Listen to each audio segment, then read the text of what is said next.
शिक्षिका सावित्रीबाईंच्या अपार कष्टाने आज मी इथे उभी राहील. तिला सर्वप्रथम माझं आणि जे ज्ञान कुटुंबाचे वारकरी आपण आहात, जे बाल विश्व घडवत आहात, त्यांना सर्वांनाही माझा सॅल्यूट. माझी शाळा जिल्हा परिषद शाळा उमरे, तालुका साक्री, जिल्हा धुळे.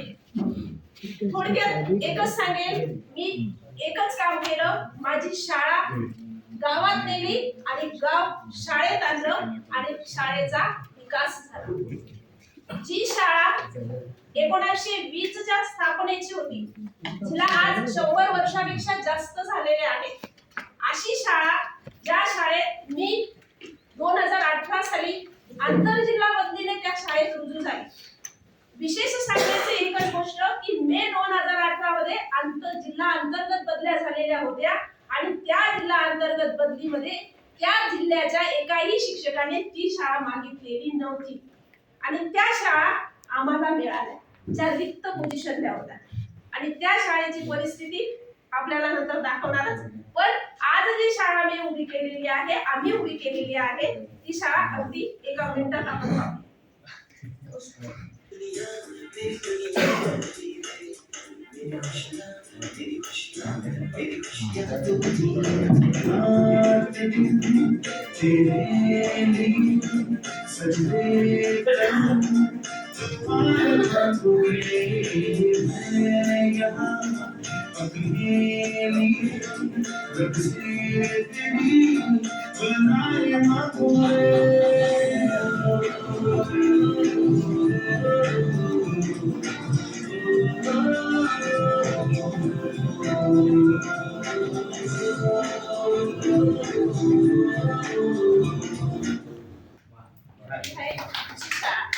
आजच्या परिस्थितीत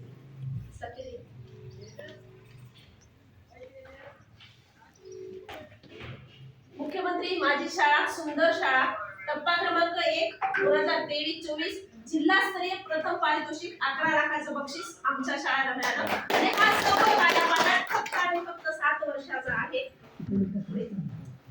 मी सुषमा रमेश बाबरे, जिल्हा परिषद शाळा उमरे. आज माझ्या नेतृत्व म्हणून मुख्याध्यापकाचा पदभार आहे, 2 वर्ग आहेत, प्लस बीएलओचं कामही मीच करते आणि उर्वरित सर्व ऑनलाईनचे काम सुद्धा माझ्याचकडे आहे. ही आमची 2018 सालची शाळा. 2018 ला ही शाळा या परिस्थितीत होती. पहिल्या दिवसाने गेल्यानंतर मी हे क्लिक केलेले फोटो आहेत, रुजू झाल्यानंतर हे सर्व क्लिक केलेले फोटो पहिल्या दिवसाचे फोटो. आज बदल, आज सर्व फॅसिलिटीज अद्ययावत आहेत आणि या सर्व फॅसिलिटीज घेण्याच्या मागे शासन स्तरावरचे प्रयत्न आणि लोक सहभाग या दोनच माध्यमातून या शाळेचं डेव्हलपमेंट आम्ही केलेलं आहे. त्याच्यात किचन सेट 2018 साली बंद परिस्थितीत होता, कुलूप लावलेलं होतं आणि माती गोळा झालेली होती, तो आज अतिशय उत्कृष्टपणे सुरू आहे. टॉयलेट बाथरूम शासनाच्या माध्यमातून आम्ही स्वच्छतागृह 7 लाख रुपये मंजूर करून शासनाच्या मार्फत तयार केले. अत्याधुनिक परिस्थितीत आजही 24 तास पाण्याने टॉयलेट बाथरूम तयार आहेत. बाकीच्या सर्व वर्ग खोल्या, हँडवॉश स्टेशन सर्व काही शासनाची मदत आणि वरून आपला लोकसहभाग या दोनच माध्यमातून शाळा डेव्हलपमेंट आम्ही केलेली आहे गेल्या 7 वर्षांमध्ये. माझा विषय आहे शाळेचे नेतृत्व आणि विद्यार्थ्यांचं शिक्षण. सर्वात जास्त काम आम्ही सर्वात प्रथम जर काम सुरू केलं असेल तर ते फक्त विद्यार्थ्यांवर. कारण जर माझ्या शाळेतल्या विद्यार्थ्याचा गुणवत्ता विकास गावाला दिसला तर गाव आपल्याला कोणत्याही परिस्थितीत कोणतीही कमतरता ठेवत नाही. म्हणून सर्वात पहिलं कार्य सुरू केलं ते गुणवत्ता विकासावर. गुणवत्ता विकासासाठी आम्ही जी पद्धती अवलंबली ती आहे भविष्यवेधी शिक्षण पद्धती. भविष्यवेधी शिक्षण पद्धती आपल्या सर्वांना ज्ञात आहे, तीच म्हणजे अध्ययन प्रक्रियेचं व्यवस्थापन, ज्याचं प्रशिक्षण आपण सर्वांनी केलेलं आहे. पण त्या आधीच वारे गुरुजींच्या संपर्कात असल्यामुळे आम्ही त्या पद्धतीचा खूप चांगल्या पद्धतीने अभ्यास केला आणि त्या पद्धतीचा अवलंब हा शिक्षणात केला. ह्या पद्धतीमध्ये 6 पायऱ्यांवर काम करत असतो. पण 6 पायऱ्यांवर काम करत असताना मी तरी स्वतः खडू आणि फळा शक्यतोवर वापरत नाही. जितक्या जास्त पद्धतीने विद्यार्थी स्वतः शिकण्यासाठी डेव्हलप होईल, स्वतः शिकण्यासाठी तयार होईल, एकदा का तो स्वतः शिकायला लागला तर तो कुठेही थांबत नाही. आजची परिस्थिती सांगेल, इयत्ता दुसरीचे सुद्धा सर्व प्रकारचे विद्यार्थ्यांचे पाठ्यपुस्तकं कंप्लीट झालेले आहेत आणि ते वेगळ्या गोष्टीकडे वळलेले आहेत. अशा प्रकारे विद्यार्थ्यांवर आमचं रेग्युलरली काम चालू असतं. प्रत्येक विद्यार्थी शिकला पाहिजे याच्यावरच जास्तीत जास्त नियोजन केलेलं असतं. कोणताही विद्यार्थी अकॅडमिक मध्ये मागे असू नये याच्यासाठी नियोजन करण्याचं नेतृत्व आम्ही करत असतो आणि शालेय शिक्षणावर जास्तीत जास्त प्रयत्न आमचे चाललेले असतात. हे सर्व विद्यार्थ्यांचं काम आहे, विद्यार्थ्यांनी केलेलं काम आहे. फक्त आणि फक्त भविष्यवेधी शिक्षण पद्धतीच्या माध्यमातून चॅलेंजवर जास्तीत जास्त काम आम्ही करत असतो. रोज नवीन चॅलेंज विद्यार्थ्यांना मिळत असतं. त्या चॅलेंजवर विद्यार्थी काम करत असतात आणि त्या प्रत्येकाची फाईल वेगवेगळी आम्ही बनवलेली आहे. जे काम केलं ते फाईलला आमचं लावलेलं असतं सगळे. हे सर्व विद्यार्थी स्वतः शिकण्यावर जास्तीत जास्त भर आहे. हे सगळं चॅलेंजवर काम आहे. क्रिएटिव्हिटी असो, डेव्हलपमेंट साठी जे जे करता येईल, जे जे विद्यार्थी करू शकतील ते प्रयत्न आमच्या शाळेमध्ये आम्ही करत असतो. फळ्यावरचे गणित जरी फळ्यावर असतील पण ते उदाहरण मी मात्र देत नाही, विद्यार्थी स्वतः देतात आणि स्वतःच सोडवत असतात. हे सर्व क्रिएटिव्ह काम असो, हे सर्व चॅलेंजवर झालेलं काम आहे. ते दोन हाताने लिहिण्याचा सुद्धा सराव विद्यार्थी करत असतात. सर्व जास्तीत जास्त चॅलेंजवर काम घेऊन सेल्फ सक्सेसवर जास्त भर असतो. त्याच्याने विद्यार्थी परत परत त्या कामाकडे प्रत्येक विद्यार्थी वळत असतो. सगळ्यात महत्त्वाचं अजून दुसरं म्हणजे आमची शाळा, आमची परसबाग. सर्वात पहिल्या वर्षी 1920 ला जेव्हा आम्ही परसबाग तयार केली, त्या 1920 च्या परसबागेला राज्यावर नामांकन मिळालं आणि त्यानंतर सलग 3 वर्ष आमची परसबाग ही जिल्ह्यात पहिली आहे. परसबाग नुसती फुलवली नाही तर त्याचा सर्व वापर आमचा शालेय पोषण आहारात नियमित होत असतो. अगदी प्रत्येक प्रकारचं झाड आमच्या शाळेत आहे, प्रत्येक प्रकारचं झाड, आणि त्याचा उपयोग विद्यार्थ्यांसाठी होत असतो. ही परसबाग ठीक आहे. फक्त बघायची आमच्या शाळेच्या विविध यशोगाथा विविध पेजवर आजही आहेत. जे भविष्यवेधी शिक्षणाचे जे आम्ही शिक्षण पद्धती अवलंबतो त्याच्यामध्ये विद्यार्थ्यांचं जे अध्ययन होत असतं त्याच्यावर आधारित सर्व यशोगाथा या मासिकांमध्ये उपलब्ध आहेत आणि त्या छापल्या गेलेल्या आहेत. वेगवेगळ्या स्पर्धा परीक्षांमध्ये आजही विद्यार्थी पुढे आहेत आणि पुढे जात आहेत. वेगवेगळ्या स्पर्धांमध्ये विद्यार्थ्यांचा राज्यस्तरावर भारत टॅलेंट सर्चच्या परीक्षेत राज्यस्तरावर विद्यार्थी आलेले आहेत आणि त्यांचं पूर्णतः विकास झालेला आहे. आमच्या शाळेला मिळालेले विविध पुरस्कार फक्त 7 वर्षातले हे पुरस्कार आहेत.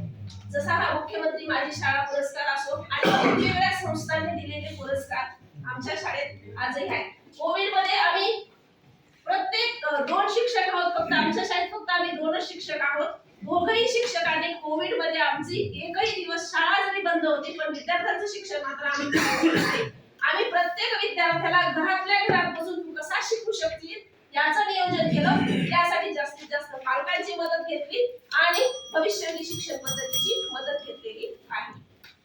या सर्व याच्याबद्दल मी बोलेन. हे आहे नमुना नंबर 1. आपलं जनरल रजिस्टर असतं. नमुना नंबर 1. आमची शाळा 100 वर्ष जुनी शाळा आहे आणि 100 वर्ष जुनी असलेल्या शाळेचं जनरल रजिस्टर होते ते 9 जनरल रजिस्टर पैकी 4 जनरल रजिस्टर अतिशय खराब स्थितीत जीर्ण अवस्थेत झालेले होते. मग गावापुढे हा प्रस्ताव मांडला. गावातल्या 2 दात्यांनी आम्हाला याला मदत करण्याची परवानगी दिली की आम्ही तुम्हाला डोनेट करतो आणि हे जनरल रजिस्टर पूर्णतः लॅमिनेट करून 9-8 रजिस्टर लॅमिनेट करून आज शाळेमध्ये अतिशय उत्कृष्ट आहे. आणि याची दखल समाज कल्याण विभागाचे नंदकुमार पेडसे साहेब जे आज परीक्षा मंडळाचे अध्यक्ष आहेत त्यांनी घेतली आणि त्यांनी सर्वांना ह्या सूचना दिलेल्या होत्या. हे जनरल रजिस्टरचं हा सगळं लोक सहभाग आहे आणि वेगवेगळ्या पद्धतीने साक्षरता वर्गाच्या बाबतीत काल साहेबजी म्हणत होते. आमच्या इथे पहिल्या वर्षाला 2 महिने साक्षरता वर्ग रात्रीचा झाला आणि त्याला 3 स्वयंसेवकांनी रात्रभर कमीत कमी 2 तास तरी वर्ग चालवत होते आणि 2 महिने साक्षर करून त्यांनी छान काम केलेलं आहे. ही आमची लेझिम टीम आहे. उत्कृष्ट लेझिम आमचे विद्यार्थी सादर करतात. वेगवेगळे कार्यक्रम. गावाचा सर्वात मोठा सहभाग आमच्या शाळेमध्ये आहे. मी पहिलंच वाक्य वापरले की शाळा गावात नेली आणि गाव शाळेत आणलं आणि मग हा विकास घडायला सुरुवात झाली. गावाचा जास्तीत जास्त सहभाग. कसं असतं, एक नेतृत्व जेव्हा आपण करत असतो ना, त्या नेतृत्व करत असताना संपूर्ण शाळा डेव्हलप करायची असते. डेव्हलप करत असताना आपल्याला जास्तीत जास्त माझ्या शाळेला योगदान कसं देता येईल याच्यासाठी तज्ञ मार्गदर्शक म्हणून काम करण्याची सुद्धा कुठलीही संधी मी सोडली नाही. आणि त्या सर्व संधी मला उपलब्ध करून दिल्या आदरणीय मंजुषा क्षीरसागर मॅडम यांनी. आणि मी राज्यस्तरावर वेगवेगळ्या तज्ञ मार्गदर्शक म्हणून काम केलेलं आहे आणि त्याचा फायदा मला हे आपलं इंटरॅक्टिव्ह वेगवेगळे विद्यार्थी छानपैकी काम करत असतात. तसंच व्हिडिओ निर्मिती शाळेत सुद्धा आमचा सहभाग आहेच, केलेलाच आहे. एक मिनिट सर, हे आमच्या सोशल मीडिया लिंक आहे. मला भले इथं खूप जास्त वेळ आपल्याला देता आला नाही, पण आमच्या शाळेतल्या प्रत्येक गोष्टीच्या, प्रत्येक इव्हेंटचा आपण आनंद नक्की घेऊ शकता. आमचं फेसबुक पेज, आमचं युट्यूब चॅनल आणि आमचं इंस्टाग्रामवर विद्यार्थ्याचे अनेक व्हिडिओ याच्यात अपलोड आहे. त्याच्यात वाचनाचा एक आमचा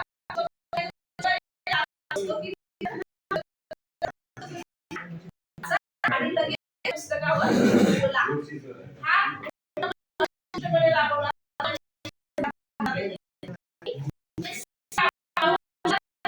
लाईक शेअर